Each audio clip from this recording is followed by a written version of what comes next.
사회연수 제 10주차 수업 시작하겠습니다. 우리가 지난주 이제 문화까지 공부를 했죠. 그렇게 해서 우리가 이제 지금 강의 그 계획서에 나와 있는 것처럼, 지금 9주차까지 공부한 내용 이런 겁니다. 다시 한 번 더 정리를 해보자면, 우리가 이제 제 5주차까지 정리했던 게 사회 현상에 대한 접근 방법이었죠. 우리가 어떻게 사회 현상에 대해서 이해를 할 수 있을까? 사회학이라고 하는 학문에 대해서 우리가 어떤 식으로 접근할 수 있을까? 그것을 우리가 이제 5개 주, 또 5개 주를 이제 할애를 해서 공부를 했고, 그 다음에 6주차부터 6주차가 우리가 말하는 개인 사회학을 했죠. 우리 사회를 구성하는 최소의 단위인 개인에 대한 그런 사회심리학적 그런 내용을 공부를 했고, 그 다음에 이제 지난주하고 그 다음에 제 9주 동안은 그 개인과 우리 사회를 이어주는, 다시 말하면 개인과 사회를 그 구성하는 단위인 뭐 조직이나 계층을 연결시켜주는 그 뭐랄까 매개체라고 할 수 있는 사회화와 문화에 대해서 공부를 했단 말이에요. 사회화까지 이제 우리 공부를 해서 중간 시험을 받고, 그 다음에 지난주에 우리가 문화까지 공부를 해서 다시 말하면 개인과 사회를 연결시켜주는 중요한 매개체인 사회와 문화, 동전의 양면과 같은 그 현상에 대해서 우리가 공부를 했단 말이에요. 그러면 이제 오늘부터 우리가 마지막 주까지는 이제 본격적으로 사회를 요소에 대해서 공부를 합니다. 다시 말하면 개인들이 모여서 이루는 그런 사회적인 어떤 단위, 사회를 구성하는 요소, 좀 어려운 말로 말하면 사회 구성체 이렇게 말합니다. 사회를 구성하는 본체, 사회를 구성하는 본질이 무엇인가, 거기에 대해서 공부를 나눠서 하게 될 겁니다. 그래서 오늘은 이제 시작 첫 주가 되기 때문에 그 이제 서론적인 내용들, 관점을 이제 얘기를 하고, 그 다음에 다음 주부터 이제 4주로 나눠 가지고는 두 부분으로 나눠서 공부를 하게 되는 겁니다. 우리가 사회를 구성하는 보편적인 그 단위, 보편적인 요소, 그리고 우리는 이제 광의의 조직이라고 말합니다. 그 조직에 대해서 우리가 이제 공부를 하게 될 겁니다. 그 다음에 2주는 사회를 구성하는 이제 당파적인 그런 요소에 대해서 공부를 합니다. 다시 사회의 층이죠. 사회를 이루는 층에 대해서 우리가 또 두 주로 나누어서 계급과 계층으로 나누어서 우리가 공부를 하도록 합니다. 그래서 오늘 이 시간은 우리가 이제 그야말로 우리가 공부하는 지금 이 사회현상의 어떤 가장 본질적인 요소라고 볼 수 있겠어요. 사회를 구성하는 요소들, 가장 중요한 요소들이 과연 무엇인가? 를 우리가 그리고 그 내용들에 대해서 공부를 하는 겁니다. 다시 말하면 이제 수평적인 그런 요소인가, 아니면 수직적인 요소인가, 이런 식으로 이제 나누어서 공부를 하게 되는 거기 때문에 이 시간에는 그 관점에 대해서 우리가 공부를 하고자 합니다. 지금 요 강의 계획을 여러분들이 한번 잘 보면은, 우리가 지금까지 공부한 것들을 이제 교재로 보면은 그 개인 문제는 우리가 이제 책에서는 지금 별로 안 나와 있고요. 그 다음에 점에 대한 얘기들이 이제 우리가 맨 첫 부분에 나와 있어요. 사회학이란 무엇인가 이렇게 해서 사회학적 관점 이렇게 해서 이제 그 내용들이 나와 있고, 그 다음 우리가 공부했던 그 다음에 사회와 문화에 대해서는 또 제 6장에서 이제 사회와 문화에 대해서 얘기를 해갖고, 그 다음에 이제 오늘부터 공부하게 되는 그 각 단위들은 이제 다 나누어서 이제 기술하고 있는데, 특히 제 15장에서 조직과 네트워크에서 이제 우리가 그 뭐라고 해요, 수직적인 그런 요소, 다시 말하면 보편적인 요소들을 이제 조직과 네트워크라는 그 챕터에서 얘기를 하고 있고, 그 다음에 이제 마지막 두 주에 공부하게 될 당파적 요소인 계급과 계층에 대해서는 제 9장에서 또 공부를 나눠서 기술하고 있습니다. 그러니까 그 내용들을 우리가 차례로 공부하는 것이고, 그 다음에 이제 그러한 조직과 계층의 이제 구체적인 형태에 대해서 우리가 하나씩 나눠서 이제 지금 기술을 하고 있어요. 예를 들면 가족, 그 다음에 성 문제, 그 다음에 교육, 학교, 그 다음에 노동, 그 다음에 우리가 그 뭐랄까 직장, 그리고 정부, 이런 다양한 그런 형태들은 뭐라고 말하면, 다시 말하면 조직과 계층의 구체적인 형태라고 한 거죠. 조직과 계층이라고 하는 게 좀 추상적인 그런 개념이기 때문에, 구체적으로 그럼 뭘로 나타나냐, 조직이 그럼 어떤 형태로 나타나냐, 가장 원초적인 가족, 네? 그 다음에 이제 지역사회, 우리가 몸담고 있는 학교, 그 다음에 이제 취직하는 직장, 그 다음에 이제 군대, 그 다음에 주말에 출석하는 종교 조직, 그 다음에 우리가 지난번 총선했던 국가, 이런 것들이 이제 구체적인 형태의 조직이 되는 거고, 구체적인 형태의 계급은 그럼 계급 뭐가 되냐? 구체적으로 말할 때는 계급 계층도 이제 추상화시킨 그런 용어이기 때문에 이걸 구체적으로 말하면은 결국은 뭐냐면 남자냐 여자냐 이렇게 성, 젠더, 그다음에 지역이죠. 어느 지역에서 출생했고 어느 지역에서 거주하느냐 지역. 그다음에 이제 학력, 학벌 이런 것들. 그다음에 이제 직종 어떤 직업에 종사하느냐 뭐 이런 것들 이런 것들이 다 이제 계급 계층의 구체적인 형태가 되는 겁니다. 그런 것들을 이제 나누어서 책에서 기술하고 있기 때문에 우리가 그 구체적인 내용까지는 공부를 하지 못하고 추상화된 그런 개념들만 공부하게 되는 것입니다. 자, 우리가 지금 공부하고 있는 이 사회 현상의 이해라고 하는, 다시 말하면 이제 사회학이라고 하는 학문의 구성은 크게 이렇게 6부분으로 되어 있다 이렇게 얘기를 했죠. 그러니까 우리가 이제 첫 부분이 바로 개인과 사회에 관한 부분이기 때문에 우리가 사회학에 대한 기본적인 관점들을 우리가 이제 4가지로 이렇게 나누어서 봤단 말이에요. 그것들 봤고, 그 다음에 이제 개인 문제를 봤잖아요. 다시 말하면 원자적 개인에 대해서 공부를 했고, 그 다음에 개인을 사회와 연결시켜주는 매개체로서 사회와 문화에 대해서 우리가 공부를 했단 말이에요. 이로써 이제 사회적 개인의 탄생이 되는 거죠. 원자적 동물이 사회적 인간이 된다는 겁니다. 여기까지 우리가 공부를 했기 때문에 오늘부터 우리가 이제 공부하게 될 것은 이제 제2장이라고 하는 사회를 구성하는 본질이 무엇인가, 사회를 구성하는 요소, 본질이 무엇이라는 거고, 오늘 이제 그 중에 첫 부분인 관점에 대해서, 이것을 바라보는 관점에 대해서 우리가 공부를 하고, 다음 시간, 그 다음 시간까지는 광의 조직에 대해서 공부를 하고, 그 다음 또 2주는 계급과 계층에 대해서 공부를 하고, 그렇게 해서 우리가 이제 예정하는 진도를 다 끝나게 되는 거고, 그 다음에 그러한 계급 계층이 구체적으로 어떤 현상이 나타나느냐, 거기도, 그 다음 우리가 이제 미처 진도를 나가지 못하는 부분이 사회학이라는 학문이 어떤 학문이냐 하는 그런 내용들, 그 다음에 사회 변동에 관한 내용들, 지금 뭐 최근에는 무슨 세교와 같은, 예전에는 뭐 근대화랄지, 그다음에 도시화랄지 뭐 이런 것들의 사회 변동 현상에 대해서 이제 관한 부분이 있고, 그다음에 이제 조금 구체화 시켜갖고 시대적 개념으로서 현대사회가 그 이전의 근대사회나 그다음에 그 전에 전근대 사회와 어떻게, 그리고 현대사회는 앞으로 다가올 사회, 다시 말하면 미래 사회와 또 어떤 연관성을 갖고 있는지, 그래서 이제 그런 시대적인 맥락 속에서 보는 현대사회에 관한 얘기가 있고, 그 다음 하나가 이제 한국 사회에 관한 얘기죠.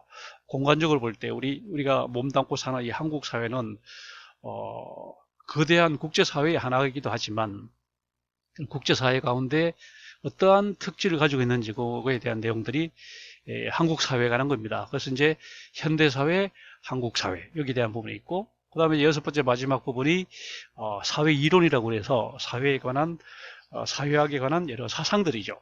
우리가 부분 얘기를 많이 했습니다. 칼 막스의 유물론, 그 다음에 막스 웨버의 유심론, 그 다음에 우리가 사회학 역사에 있어서 그 사회학의 시작이 됐던 꽁트의 그 물적 사회학, 다시 말하면 실증주의, 그 다음에 이제 영국적인 허버트 스펜서의 진화론적 사회학, 뭐 이런 식의 사회학의 흐름들이죠. 이런 것들이 어떤 식으로 해서 오늘날 미국에서 이제 섞여서 사회 이론을 구성하게 됐는지, 그 사회학 그 대가들 그래 이제 사상들을 공부하는 내용들이 사회 이론인 겁니다. 우리가 이제 이 한 과목 동안, 한 과목 3학점 가지고 한 학기 동안 얼마나 많은 걸 공부를 할 수 있겠습니까? 그래서 사회학이 크게 볼 때는 6부분으로 구성이 되어 있지만 우리는 최대한 우리가 진도를 많이 나가고 있지만 제2장까지밖에 공부를 못 한다는 겁니다.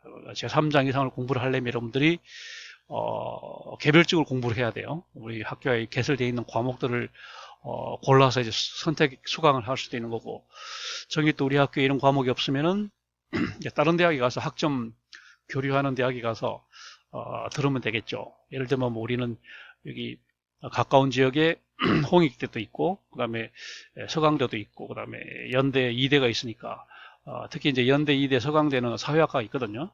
홍익대는, 홍익대는 아마 사회학과가 없는 것 같은데, 하여튼, 서강대, 이화여대, 연대에는 사회학과가 있으니까 거기 가서 이제 이런 내용들을 골라서 들으면 되는 겁니다. 아니면 뭐 사이버 강의로 수강을 해도 되고, 여러분들이 학점 교류되는 것들을 이제 따로 공부를 하면 됩니다. 이렇게 하면 사회학이라고 하는 학문이 굉장히 유용한 학문이다. 여러분, 이제 다시 한번 얘기하자면, 사회학이라고 하는 학문이, 여러분들이 앞으로 이제 지금까지 살아온 그런 과정들을 여러분들이 이제 사회와 문화를 통해서 여러분들이 지금 이제 몸담고 있는 이 대학 생활을 여러분들이 한번 돌아보고, 앞으로 여러분들이 이제 졸업하고 취직하고, 그 다음에 이제 이성교제를 통해서 또 가정을 이루고, 그 다음에 앞으로 여러분들이 이제 성년이 되고, 여러분들이 부모를 부양을 하고 또 국가에 기여를 하고, 이런 내용들을 어떻게 하면 굉장한 많은 성취를 이루어서 뭐랄까, 굉장히 뭐 이렇게 입신양명할 수 있는 그런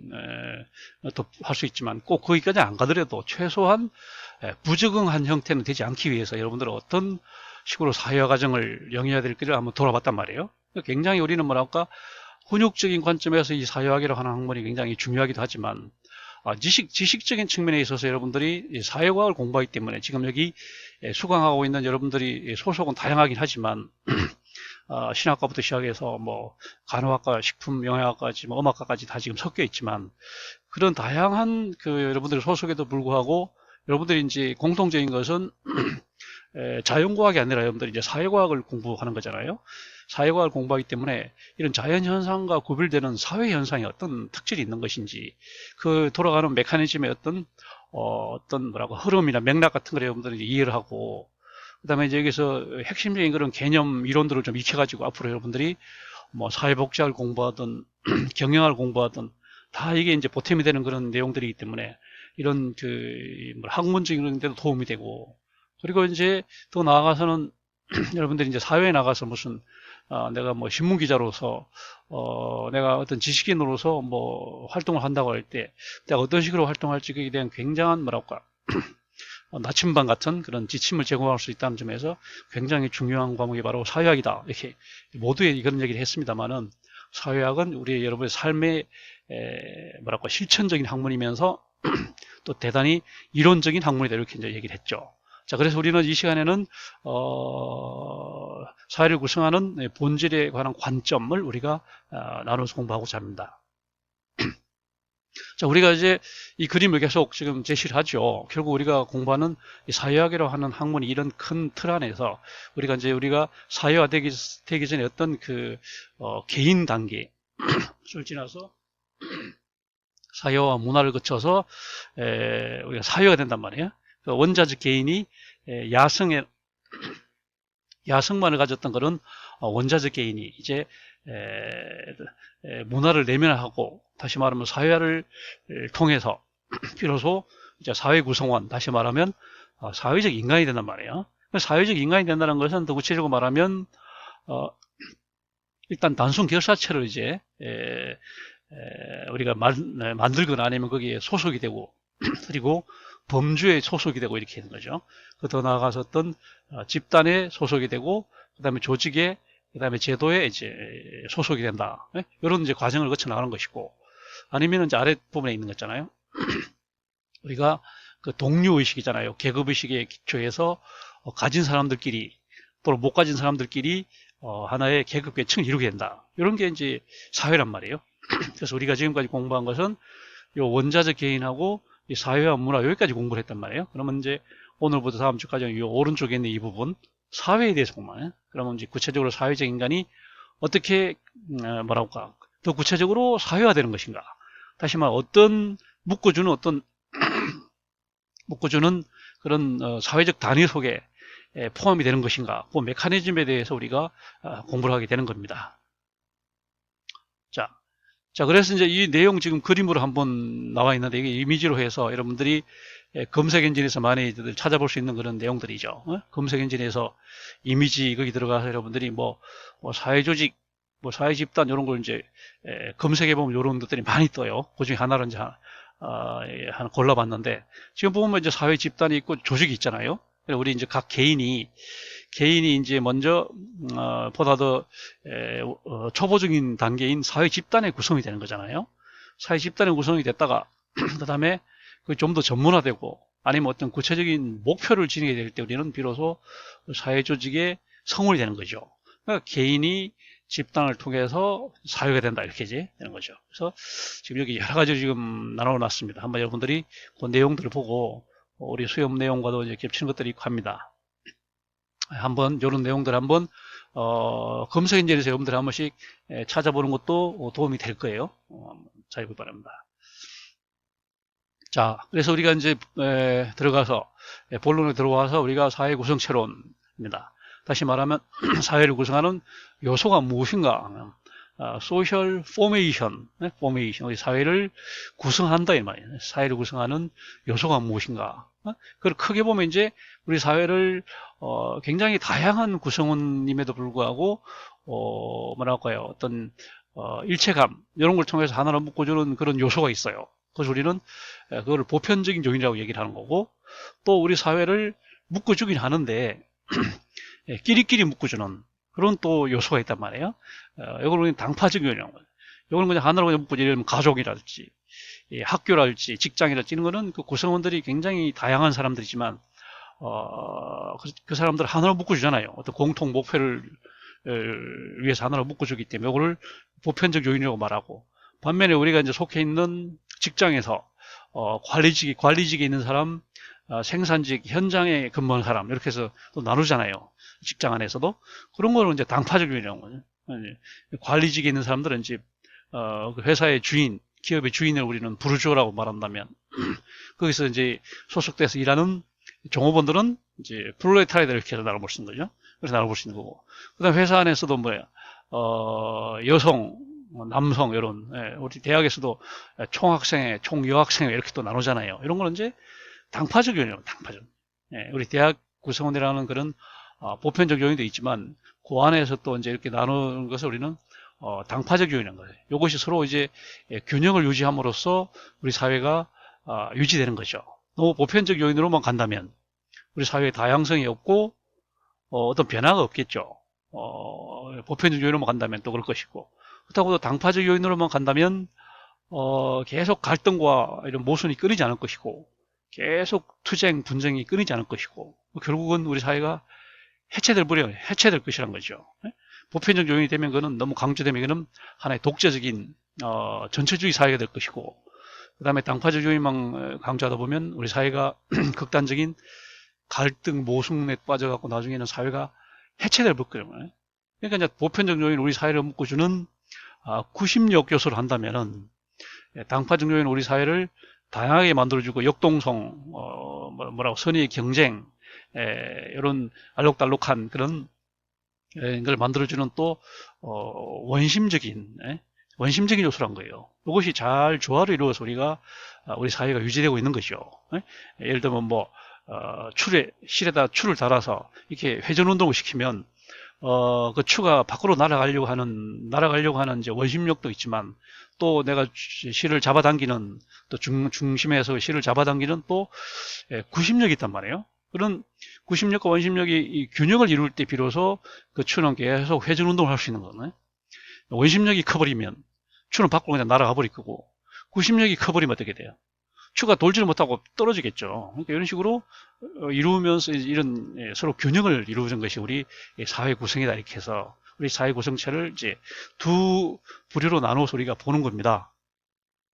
자, 우리가 이제 이것을 볼 때 사회를 구성하는 본질이 무엇일까? 이걸 이제 볼 때 우리는 주로 이제 상부 구조를 중심으로 나눌 수도 있고, 그 다음에 이제 생산 양식을 중심으로 나눌 수 있겠어요. 아까 말한 것처럼 전체주의 사회, 그 다음에 이제 자본주의 사회 이렇게 나눌 수 있겠죠. 그런 이제 이데올로기로 볼 때는 전체주의적 그 사회 구성체 또는 자본주의적 사회 구성체 이렇게 나눌 수 있겠고, 그 다음에 생산 양식 측면에서 볼 때 그 사회의 가장 두드러진 주요한 생산 양식이 어떤 거냐 이런 거죠.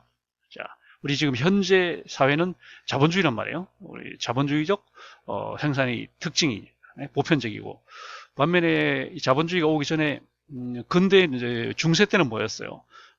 봉건주의였죠. 봉건적인 그런 신분제 이런 시대였고, 그 다음에 고대는 노예제 시대였단 말이에요. 이런 게 그래서 우리는 나누는 것이 사회 구성체를 이렇게 분류하는 것이 대체로 시대적으로 많이 나누는데, 시대적으로 우리가 그래서 이제 상부주의에서 예를 들면 고대 절대군주 시대, 중세 분권화된 봉건 시대, 근대 민주화 시대, 이렇게 이제 정치적 관점에서 나눠 볼 수 있을 것이고, 경제적 관점에서 나누는 것이 바로 지금 여기 나온 생산 양식에 의해서 나누는 겁니다. 생산 양식.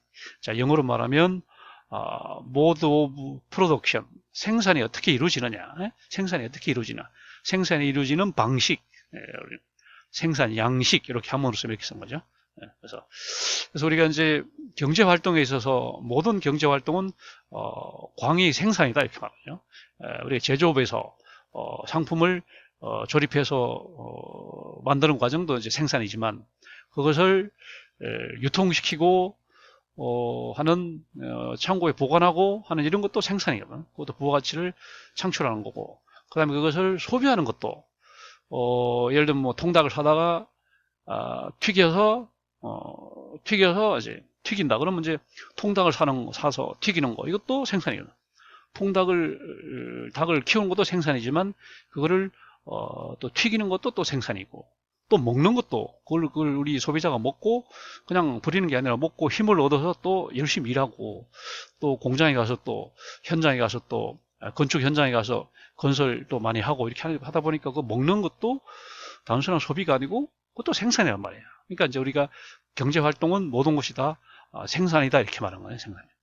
그러니까 넓은 의미의 생산은 우리가 말하는 생산, 유통, 분배, 소비까지 다 포괄하는 게 생산이기 때문에, 그래서 우리가 지금 몸담고 살고 있는 이런 생산 양식이 우리나 지금 말한 것처럼 자본주의라고 얘기를 하는데, 이런 생산 양식을 구성하는 것은 생산력과 생산 관계라 이렇게 얘기를 합니다. 얼마나 생산이 왕성하냐, 이게 참 중요한 거죠. 얼마나 왕성하냐. 자본주의는 굉장히 왕성하죠. 그런 생산력, 그 다음에 생산 관계가 있습니다. 그 생산이 이루어질 때 생산자와 소비자와, 그 다음에 수요자와 공급자 사이 관계가 어떤 관계냐. 우리 자본주의 관계는 굉장히 적대적이고 경쟁적인 관계입니다. 그래서 자본주의 장점이라고 그러면 생산력이 왕성하다는 것입니다. 자본주의 생산 양식의 약점이라고 그러면 생산 관계가 적대적이고 경쟁적이라는 겁니다. 우리는 두 가지가 서로 모순 관계에 있는 거예요. 생산력 면에서는 굉장히 무궁무진할 것 같은데, 자본주의가 무궁무진히 발전할 것 같은데, 그 안을 들여다보면 계속 노사분규랄지 각종 사회적 차별이랄지 이런 것들이 만연하고 있기 때문에, 그 안에서 막 서로 또 굉장히 소모적인 그런 지출이 많아요. 그러니까 생산력을 깎아먹는 거죠. 결국에서 자본주의라고 하는 것이 계속 고도 성장하는 것이 아니라, 어느 지점에 가면 결국은 생산력으로만 볼 때는 무한히 성장할 것 같은데, 이게 어느 지점에 가면 이제 생산 관계가 서로 삐그덕거리다 보니까, 이게 이제 어느 지점에 가면은 더 이상 성장하지 못한다는 거죠. 이걸 우리가 말하는 그 레스트 드로우라는 사람이 제로섬 사회라고 얘기를 했습니다. 제로섬 사회. 결국은 생산력은 엄청나게 플러스가 되는데, 생산 관계가 마이너스가 됨으로 해갖고 결국은 제로섬이 되는 더 제로섬 소사이티라고 하는 유명한 책을 냈잖아요. 이런 레스트 드로우가 그런 말 하기 전에 이미 칼 막스라고 하는 사람이, 이미 칼 막스가 이윤율 최강의 법칙을 얘기를 했습니다. 자본주의 사회라고 한 것은 계속 투자를 한다고 해서 생산성이 계속 높아지는 것이 아니다. 어느 지점 가면 꺾인다는 거죠. 그 꺾이는 요소가, 이유가 여러 가지가 있는데, 그 중에 하나가 이제 주요한 요인은 시장이 포화 상태가 되어 있기 때문에, 그 다음에 이제 원가 절감 이런 걸 하다 보니까, 그 다음에 이제 내구성도 커지고 이러다 보니까 더 이상 상품 판매가 안 되고 하다 보니까 이제 결국은 이윤율을 체감할 수밖에 없는 요소도 있지만, 자본주의 내부적인 관계를 볼 때 지금 하고 노사 대결, 그다음에 진보 정당과 보수 정당 사이에 막 끊임없는 그런 알력 경쟁 이런, 네? 그다음에 대기업들 사이에 특히 요즘 모바일 같은 거 보면 무한 경쟁, 네? 소모적인 무한 경쟁 하잖아요. 이런 것들 때문에 결국은 생산력이 잠식이 되는 거예요. 그리고 칼막스가 그런 한계 이윤율 체감의 법칙을 얘기하기 전에 이미 신고전 경제학 시대 때 이미 한계 효용 체감의 법칙을 이미 발견했잖아요. 그러니까 결국은 자본주의를 하는 것이 이렇게 모순관계에 있다는 거예요. 생산력은 엄청 왕성한데 생산관계는 적대적이다. 그럼 사회주의는 어떻습니까? 사회주의는 또 반대입니다. 사회주의는 생산력은 부진합니다. 생산성은 굉장히 부진해요. 그러나 생산관계에 있어서 노사관계가 없어요. 국가가 개입을 해서 노사관계를 조절하다 보니까 생산관계는 아주 원만합니다. 생산관계는 원만하고 아주 인간적이에요. 근데 생산성이 떨어져요. 이런 또 사회주의 문제가 있습니다. 자본주의는 지금 말한 것처럼 생산성은 엄청 왕성한데 왜? 개인의 이기심과 경쟁심과 이런 것들이기 때문에 생산성은 굉장히 왕성한데 문제는 그런 지나친 이기심 때문에 오히려 생산관계는 굉장히 적대적이다. 그래서 그게 바로 우리가 자본주의의 근본적인 모순이다 이렇게 말합니다. 사회주의도 모순이 있지만 자본주의에 넘지 못할 쉽게 말하면 두 마리 토끼 다 잡을 수 없는 두 마리 토끼 한 마리는 이제 포기를 해야 되는 이런 식이 되는 거죠. 그래서 이제 생산 양식은 우리가 이런 5단계를 거쳐왔다 이렇게 말합니다. 원시시대 때, 석기시대 때, 그 다음에 청동기 시대 때, 우리 원시시대 때는 공산사회였습니다. 그 당시에는 사람들이 이제 유목생활을 하고 하다 보니까 사람들이 이제 공동생산, 공동소비, 공동분배 이렇게 하다 보니까 그 당시에는 원시 공산사회였죠. 쉽게 말하면 이제 다부다처제 이러다 보니까 쉽게 말하면 이제 아이의 아버지가 누군지도 모르고 엄마가 누군지 모르고 엄마가 누군지는 알죠. 그러니까 이제 결국 목의 중심 사회가 되는 거지. 그게 이제 원시 공산 사회였던 겁니다. 이때는 뭐 말하면 생산력도 굉장히 저조했고 석기로 뭐 돌로 뭐 하니 아주 생산성이 아주 저조할 수밖에 없죠. 생산관계라고 할 것도 없었어요. 그냥 가족들이 모여서 그냥 대략 그냥 역할 분담을 하다 보니까 이런 아주 원초적인 그런 단계였던 게 원시 공산사회였습니다. 그러다가 이제 고대 시대로 넘어온 결정적인 계기가 이제 철기 시대가 있어요. 철기 시대가 이제 유럽에서 히타이트에서 이제 철기가 처음 발견이 됐고 우리 아시아에서는 이제 한나라를 건국할 때 이제 철기 시대 되물 그때 이제 비로소 고대 노예제 시대가 열립니다. 이때는 이제 철기가 생기니까 생산성도 굉장히 높아집니다. 그 다음에 이제 유목 생활을 청산하고 이제 정착을 하고 사육을 하고 농경 생활을 하다 보니까 그 다음에 이제 철기라고 하는 게 대량살상 무기잖아요. 대량살상이 가능하니까 전쟁이 빈번하고 그다음에 전쟁에서 이긴 사람들이 진 사람들을 이제 노예로 삼고 있다 보니까 그 당시에는 생산의 토대가 바로 노예였어요. 노예가 많은 그 당시 그 빈부를 가늠할 수 있는 것도 노예가 몇 사람 있냐 이걸 갖고 가늠을 했고 그다음에 노예가 많다는 것은 그만큼 군사력 무력도 강하다는 뜻이고 그다음에 이제 농경 그다음에 목축 이런 생활 경제 기반도 탄탄하다는 뜻이고 그러니까 노예가 많다는 것이 결국엔 그 사람의 정치적, 경제적, 사회적 모든 것을 다 대변해 주기 때문에 그 당시에는 고대 노예제 생산 양식이다. 이렇게 말. 노예가 가장 중요한 시기였다. 그러다가 이제 중세에 와서 유럽에서 이제 봉건 시대가 열렸잖아요. 그래갖고 이제 그 큰 로마 제국을 이제 잘게 쪼개서 신성 로마 제국으로 해서 잘게 쪼개서 이제 봉건 사회가 시작이 됐잖아요. 봉건 사회 때는 엄격한 이제 신분제, 주종 관계였고 영주와 기사와 이제 평민, 노예들이 이루는 그런 엄격한 신분 사회였던 게 이제 특징적인 거죠. 그 당시에 역시 생산력은 굉장히 저조했고 왜냐하면 너무 이제 좁은 단위였잖아요. 면적이 좁고 그다음에 자급자족하는 그런 시스템이다 보니까 생산력도 굉장히 저조하고 생산관계도 그냥 수탈관계, 주종관계 이런 식이었던 거죠. 그러다가 이제 우리가 근대에 와서 부르주아들이 이제 중심이 됨으로 해서 시민혁명을 일으켜서 드디어 이제 자본주의 시대로 이행을 하고 그 자본주의 시대로 와서는 이제 부르주아와 프롤레타리아로 쪼개지면서 이런 결국은 생산 뭐랄까야 자본이 이제 중심이 됐던 겁니다. 자본을 가진 사람은 부르주아가 되는 것이고 자본이 없는 사람은 이제 프롤레타리아가 되는 것이고 이런 식으로 해서 아까 말한 것처럼 고대 노예제가 고대 중요한 것이 노예를 가졌냐 얼마나 가졌냐 하는 게 척도였다면 근대에 와서는 자본을 가졌냐 못 가졌냐 이게 이제 가장 기본적인 형태된 거고 그래서 자본주의가 가진 이런 아까 말한 것처럼 생산력과 생산관계 사이에 그런 모순관계 때문에 결국은 자본주의는 붕괴할 것이다 이렇게 예언한 사람이 바로 칼 막스였고 그래서 칼 막스는 그래서 사회주의로 넘어갈 수밖에 없다 이렇게 얘기했습니다. 사회주의로 넘어가면 이거는 아주 가장 이상적인 사회가 될 것이다 이렇게 예언을 했어요.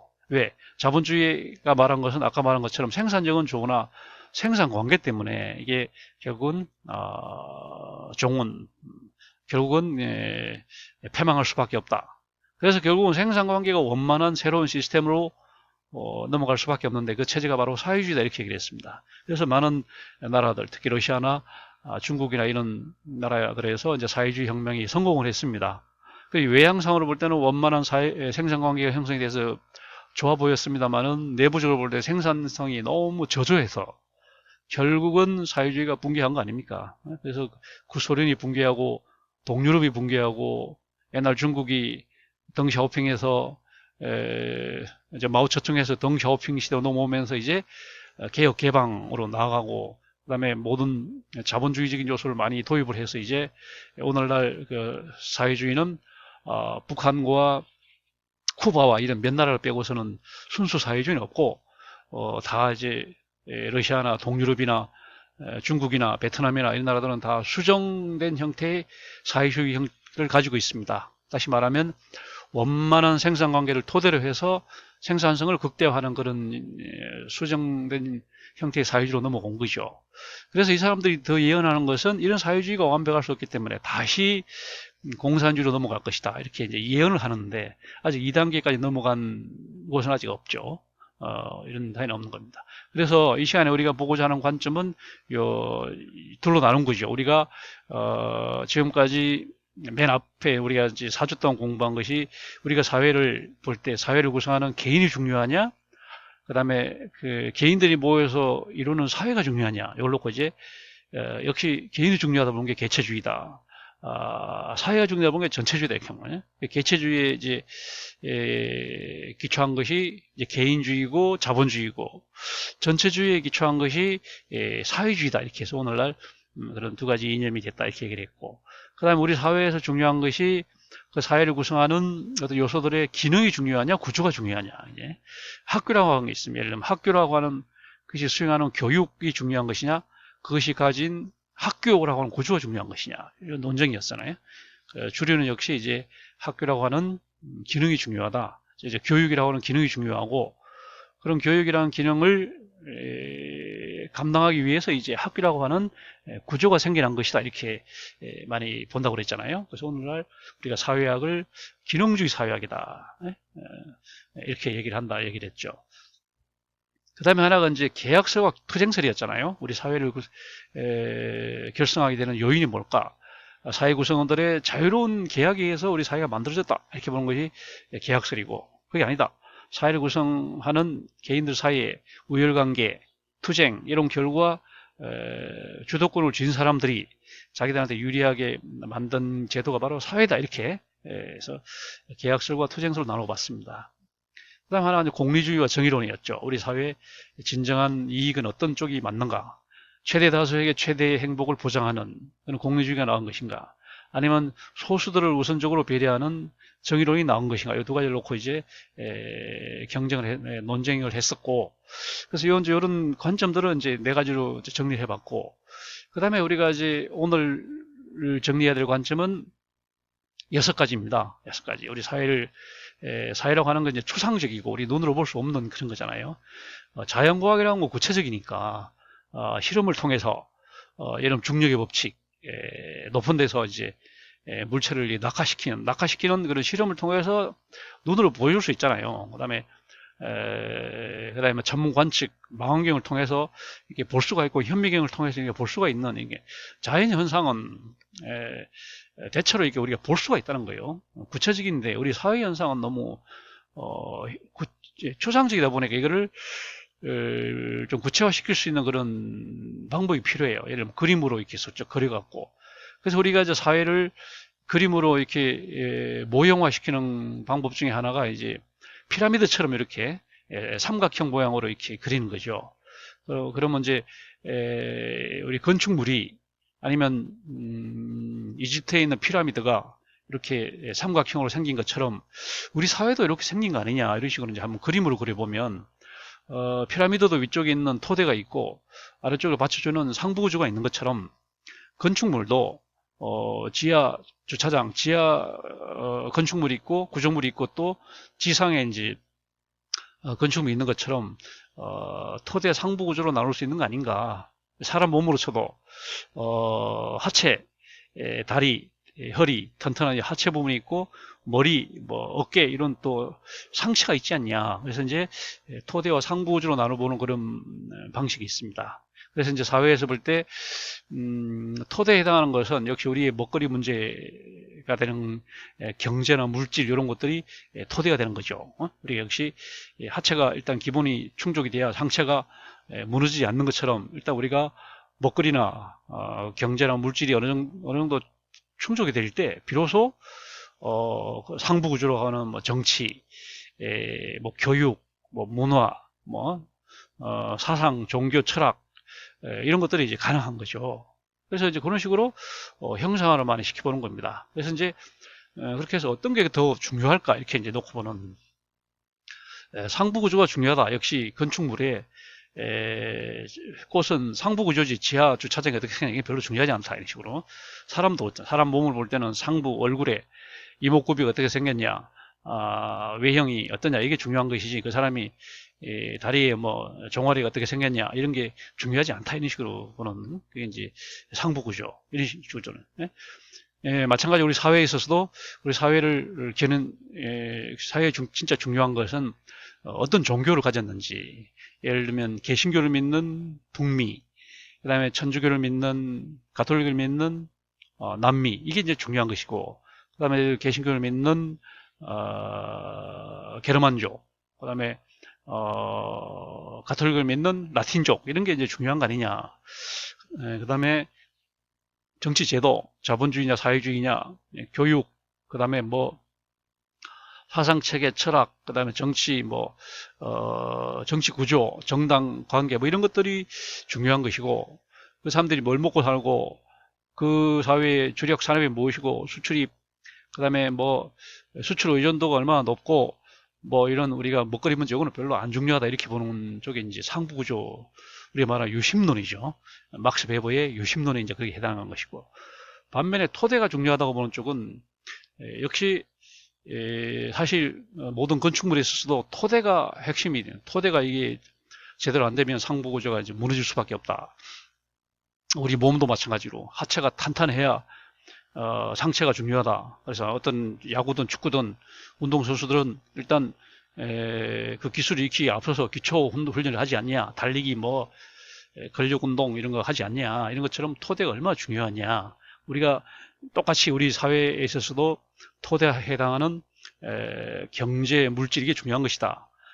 빈곤율, 실업률, 국민소득, 지금 뭐 우리가 재난지원금, 그 다음에 청년 실업률, 그 다음에 자영업, 뭐 이런, 그 다음에 뭐 전통시장이 얼마나, 이런 게 중요한 것이지, 뭐 정치가 뭐가 중요하냐, 4.15 총선에 누가, 이겼던 졌던, 이게 뭐가 중요하냐, 뭐 이렇게 보는 쪽이 이제 토대 중심이고, 이걸 우리는 유물론이다, 이렇게 얘기를 했잖아요, 유물론. 그게, 칼막스의 이제, 다시 말하면 포에르바하의 이제 유물론, 이렇게만. 이것만 해도 굉장히 사실 중요한 요소고 우리가 계속 논쟁거리입니다. 어떻게 보면 닭이 먼저냐 계란이 먼저냐 하는 거 같은 거예요. 토대가 먼저냐 상부구조가 먼저냐 이런 어떻게 뭐 소모적인 것 같지만 또 우리가 꼭 짚고 넘어가야 될 그런 주제는 사실이죠. 그 다음 비슷한 게 문명과 문화잖아요. 우리가 지난번에 문화 공부할 때 문화는 이제 주로 정신적인 측면을 말한다 이렇게 얘기했고 문명은 주로 물질적인 거라고 이렇게 얘기를 했잖아요. 그래서 상부구조에 관련된 게 문화란 말이에요, 주로. 반면에 토대에 관련된 게 문명이란 말이에요. 우리가 이제 그러니까 문명을 그러니까 이제 문화 지체를 얘기했잖아요. 문명은 굉장히 급변하는 데 비해서 문화는 굉장히 늦게 변한다는 거죠. 문화 지체 현상. 예? 엊그저께 여러분은 그 뉴스 봤을 거예요. 대법원에서 이제 통합진보당 해산된 통합진보당 그에 대해서 유죄 선고가 나왔죠. 그 당원들이 어디서 모여서 행사할 때 노래를 불렀다 이거예요. 그 금지곡을 불렀다. 그래갖고 징역 뭐 확정이 되고 뭐 이랬어요. 이게 이제 요즘 사람들이 야 아직도 저런 노래 하나 부른다고 그냥 구속되고 뭐 징역이 나오냐. 지금 어느 사회인데 얼마나 많이 변했는데 참 우리나라 문명은 정말 모바일해서 우리나라 뭐 코로나19 이게 대응하는 거 이런 거 봐서 세계 최고인 선진국 앞서가는 선진국이라고 보는데 이 법원에서 판결 나는 내용들을 가만히 유심히 들여다보면 너무 구태의연한 게 많다는 거예요. 아직도 우리 한국 사회는 변하지 않고 있다. 그러니까 문화가 지체가 돼도 한국 사회는 더 지체가 더 심하다는 거죠. 문명과 문화 지체가 유럽이나 이런 선진국에 비해서 대한민국은 더 심하다. 일본도 마찬가지잖아요. 문명적으로 볼 때 일본의 경제력은 대단하지만 아베 총리의 지금 행태, 지금 뭐 올림픽 관련해서 그다음에 코로나 사태 관련해서 아베의 그다음에 국민들 문화 수준을 보면 아주 한심하죠. 아 이게 일본의 이게 실체구나. 경제력으로는 세계 3위 뭐 이렇게 얘기를 하지만 문화적으로는 뭐 우리 대한민국보다 별로 나을 게 없고 오히려 더 낙화된 게 아니냐 이렇게. 그러니까 문화 지체가 어느 사회나 다 심합니다. 미국도 마찬가지죠. 문명은 저렇게 급변하는데 트럼프의 사고방식, 행동방식을 보면 참 미국도 아직 멀었구나. 우리가 지금까지 알아온 미국이 결코 문명의 선진국이지 문화의 선진국은 아니었구나 하는 게 이제 드러나는 것처럼 참 우리가 문명과 문화 얘기도 사실 토대와 상부에서 좀 더 다른 그런 내용들이고 아까 말한 것처럼 원심력과 구심력, 그죠? 이거는 우리가 이제 회전 운동할 때 물리학에서 회전 운동, 뭐 진동 운동, 뭐 이런 것들이 운동들이 많잖아요. 왕복 운동, 이런 것들. 회전 운동할 때 이제 주로 가장 간단한 실험이 실에다가 줄을 달아서 이제 회전 돌리는 그런 회전 운동. 그래서 원심력과 구심력이 서로 이제 균형을 이루어야지만 이게 이제 계속 돌 수 있다는 거죠. 네?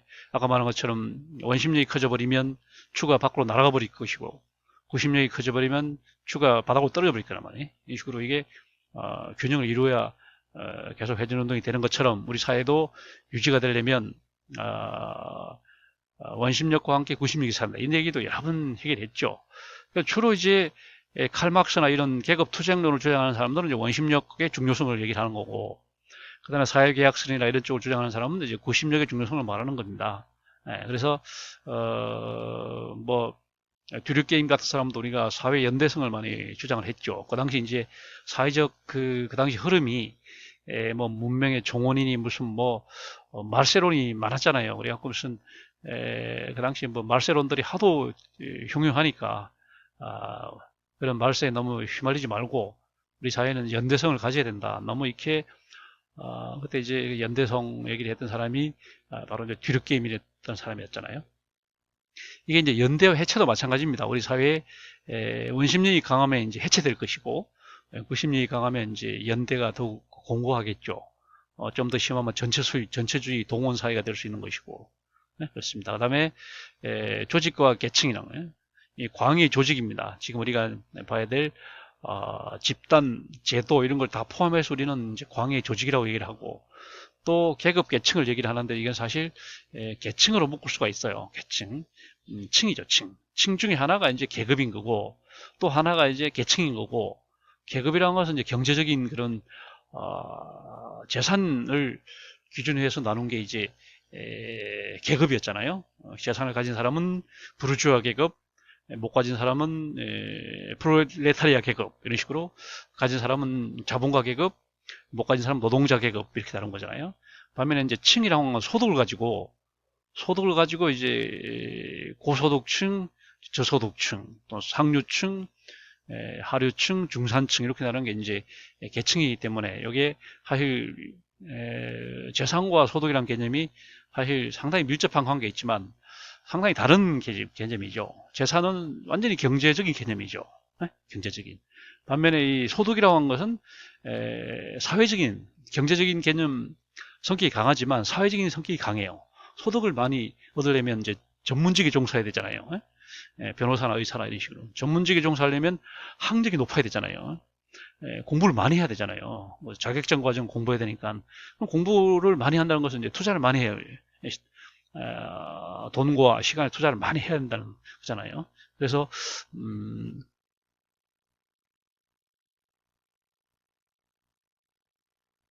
그래서 이제 그래서 계층을 구별짓는 그 소득이라고 하는 것은 경제적인 개념이면서 동시에 사회적 개념이다 이렇게 얘기를 할 수 있는 거죠. 그러니까 계급은 경제적 개념이다.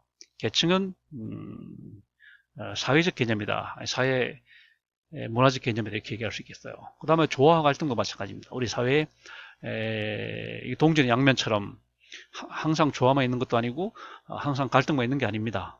조화가 있으면 갈등이 있기 마련이고, 그래서 우리가 어느 쪽을 중시할 거냐. 기존의 기능주의 사회와 같은 쪽은 조화 측면을 많이 강조를 해왔지만 또 구조주의 측면에서는 막스나 이런 사람들은 갈등 측면을 많이 중시했거든요. 관점이 이렇게 다시까지 해서 네 가지에서 총 10가지죠. 그죠? 이쪽에 6가지, 네 가지에서 총 10가지 관점이 있습니다. 자, 그 다음에 이 관점을 한 번 더 나눠서 보면 지금 말한 것처럼 토대와 상부 구조, 이렇게 토대를 막 한문으로 쓰면 말 그대로 이제 땅 속에 있는 그런 토대죠. 영어로 말하면 베이스다. 베이스 이렇게 말하고, 상부 구조는 말 그대로 상부 위에 있는 구조물입니다. 슈퍼 스트럭처다. 슈퍼 이게 상부 스트럭처 구조, 슈퍼 스트럭처다. 아까 말한 것처럼 토대가 중요하다고 말하는 사람은 칼 막스였습니다. 그리고 그의 유물로는 이제 포에르바하에서 왔다고 이렇게 얘기를 합니다. 이거는 결국 토대를 중시하는 유물론과 상부구조를 중시하는 막스 베버의 유심론이 있다 이렇게 얘기한다는 거죠. 그래서 칼 막스는 가장 이제 결정적인 예를 들면 남미가 가난하고 북미가 부자가 된 이유는 토대가 다르기 때문에 그 지정학적인 위치랄지 이런 것들이 다르고 토대가 다르기 때문에 그 빈부격차가 온 것이지 이렇게 말한 거 막스 베버는 아니죠. 그런 토대가 다른 것이 아니라 종교다.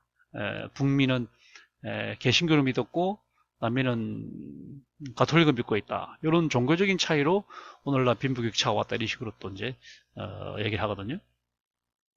그다음에 문명과 문화 얘기를 했죠. 문명은 지금 물질적인 그래서 시빌리제이션이다.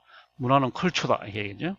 지한 씨가 얘기한 것처럼 문화란 말은 컬처란 말은 이제 컬티베이트에서 경작 뭐랄까 그 유목 생활을 청산하고 정착을 해서 이제 경작을 하면서 비로소 문화가 시작이 됐다 이렇게 얘기를 하기 때문에 지금 말한 것처럼 문명은 주로 토대에 관련되고 문화는 주로 상부주의에 관련된다. 그 다음에 문화지체 현상도 지난주 얘기를 했죠. 윌리엄 오그번이라고 하는 사회학자가 쓴 용어가 바로 문화지체였잖아요. 우리가 말하는 cultural lag behind civilization 였습니다. 문명에 대한 문화의 지체다. 문화의 지체. 줄여서 그냥 문화지체 이렇게 문화지체 식으로 말 그대로 문화가 한문으로 쓰면 지체된다는 거지. 상대적으로 지체된다. 문화의 문명에 비해서 상대적으로 지체된다. 그렇죠? 이게 어느 사회나 마찬가지지만 특히 한국 사회 가부장제, 유교, 권위주의, 지역주의 이런 게 아직도 그다음에 뭐 혈연 뭐 이런 것들이 아직도 여전히 강력한 그런 그다음에 학연, 지연, 혈연 이런 뭐 엄청난 연고 이런 것들이 강력한 그런 지배력을 가지고 있는 사회가 우리 한국 사회라는 얘기죠. 그 다음에 원심과 이제 구심도 지금 얘기한 것처럼 원심이라는 것은 말 그대로 한문으로 쓰면 중심에서 멀어지려고 하는 원심. 예? 그 다음에 이제 구심은 중심으로 찾아가려고, 다가가려고 하는 구심. 원심은 센트리푸글, 중심으로 푸글, 중심에서 나아가는, 구심은 센트리페털, 중심으로 들어오는, 이게 바로 우리 사회 구성원들 사이의 위화감과 일체감인 겁니다. 한 가족 사이도 그렇잖아요. 한 가족 사이에 부모와 자녀가 같이 식사를 하더라도 부모와 자녀는 이제 서로, 부모는 좀 고정관념을 가지고 있고 기성세대고 자녀들은 이제 신세대고, 이러다 보니까 그다음에 부모는 그 재산도, 집도 있고 뭐 연금도 보장이 돼 있고, 자녀는 집도 없고 미래도 보장 안 돼 있고 취직도 불안정하고 이런 상태고, 그러다 보니까 위화감이 있는 거죠. 부모는 좀 보수적인, 선거를 할 때는 이제 보수 정당에 투표를 하고, 자기 재산과 자기 연금을 지켜줄 보수 정당한테 투표를 하고, 반면에 이제 자녀는 자기들의 미래를 좀 바꿔줄, 획기적으로 좀 미래를 바꿔줄 진보 정당에 이제 투표를 하고, 이렇게 그러다 보니까 부모와 자녀 사이에는 위화감 요소가 없지 않아요. 그러면서도 또 한 집에서 같이 산다는 또 일체감이 있거든요. 우리는 혈연 관계도, 그러니까 이런 위화감과 일체감이 이제 조화를 이루기 때문에 우리 가족 사이가 유지가 되고, 우리 학교도 마찬가지고, 학과별로 또 선의 경쟁도 하지만 또 우리는 하나라고 하는 또 우리 또 일체감이 있기 때문에 우리 학교가 유지되는 거고, 국가도 마찬가지잖아요. 여당, 야당, 보수, 진보가 서로 힘겨루기 하면서도, 그러나 또 이런 코로나 같이 이런 또 일에 당해서는 또 하나로 단결도 하고, 이런 양면성 서로 이런 게 있기 때문에 우리 사회가 이제 유지가 되는 거죠. 그 다음에 연대와 해체, 아까 말한 것처럼 연대, 솔리데리티, 하나로 묶어주는 연대, 해체, disorganization, deconstruction, 이 두 가지 요소가 있다는 거예요. 연대를 중시한 사람이 듀르게임이라고 하는 이제 프랑스 사회학자가 연대성을 굉장히 중요시했잖아요. 듀르게임의 이제 중요한 두 개념은 연대하고 이제 자살이죠. 자살론이라는 유명한 책을 또 쓴 사람이 에밀 듀르게임입니다. 굉장히 유명한 사회학자죠. 프랑스의 가장 대표적인 사회학자입니다.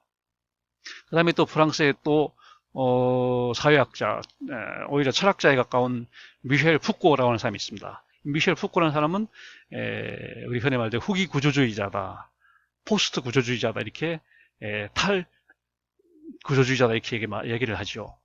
이 사람은 이제 우리 사회에 지금까지 생각했던 그 중심이라는 건 없다, 절대 진리는 없고, 특히 사회과학에 대해서는 그렇다. 자연현상에서도 무슨 질량 불변의 법칙이나 무슨 에너지 보존의 법칙이나 이런 것들이 굉장히 예외가 많이 이제 발견이 되잖아요. 그런 것처럼 자연현상에서도 절대적인 진리는 없는데, 심지어 뭐 항성이랄지 뭐 별의 이동 같은 이런 것도 점점 새로운 이론들이 발견되면서 자연과학에서도 절대 법칙은 없다, 이렇게. 그러니까 사회현상이 오죽하겠냐. 그러니까 우리가 너무 중심적인 그리고 고정관념에 사로잡히지 말고 그런 것들을 우리가 깨트려야 된다. 너무 거기 순종하고 이렇게 할 필요가 없다. 잘못된 것은 특히 외향상 잘못된 것은 확실하게 우리는 저항을 해야 된다라고 말한 사람이 미셸 푸코였잖아요. 듀르게임과 푸코에 대보되는 거고, 그 다음에 조직사회학과 이제 계급 계층사회학이 아까 말한 것처럼 조직, 광의 조직, 오가니제이션 사회학이 있고, 계급 계층 사회학이 있는 거죠. 계급 계층을 중시하는 사회학이 있습니다. 이건 우리 사회를 구성하는 요소들이 보편적인 요소, 유니버설리티에 이제 충실한 그런 것이 이제 조직 사회학이고, 당파적인 요소, 정당, 무리에 부합하는 것은 당파성, 파티잔십 이렇게 말. 파티잔 이게 당파적이란 거지. 한 부분 편을 든다는 거죠. 유니버설인 것은 범우주, 우주적인 보편성. 이거는 한 편을 드는 당파성, 파르티잔. 이게 이제 빨치산. 이게 파르티잔이라는 말을 일본 사람들이 빨치산, 파르티잔. 자, 조화와 이제 갈등을 중시하는, 조화를 중시하는 대부분의 이제 사회학이 주로 기능주의 사회학이 조화를 중시합니다. 반면에 막스 계열하고 그다음에 뭐 기타 무슨 뭐 다렌도르프니 무슨 파웰 틸슨 무슨 밀즈니 뭐 이런 사람들은 다 또 갈등을 중시하거든요. 사회 그래서 이게 또 이제 여러 가지 관점이 돼요. 자, 그래서 이제 우리가 공부하는 거 지금 그림으로 한번 이렇게 지금 그려보면은 우리가 지금 몸담고 사는 사회가 이리 큰 한 뭉치 사회, 겉으로 볼 때는 그냥 한 뭉치 사회라 사실은 보이지만 가만히 들어가 보면 그렇지가 않다는 거예요. 그냥 단순 결사체도 있어요. 우리가 뭐, 지금 뭐 코로나 때문에 야구장을 못 가지만 야구장 앞에 표 사려고 이렇게 줄 서 있는 사람들, 그 다음에 뭐 지하철 역에서, 화곡역에서, 동천역에서 플랫폼에 서서 이제 열차가 들어오길 기다리는 사람들, 이런 사람들은 그냥 단순히 모인 사람들입니다.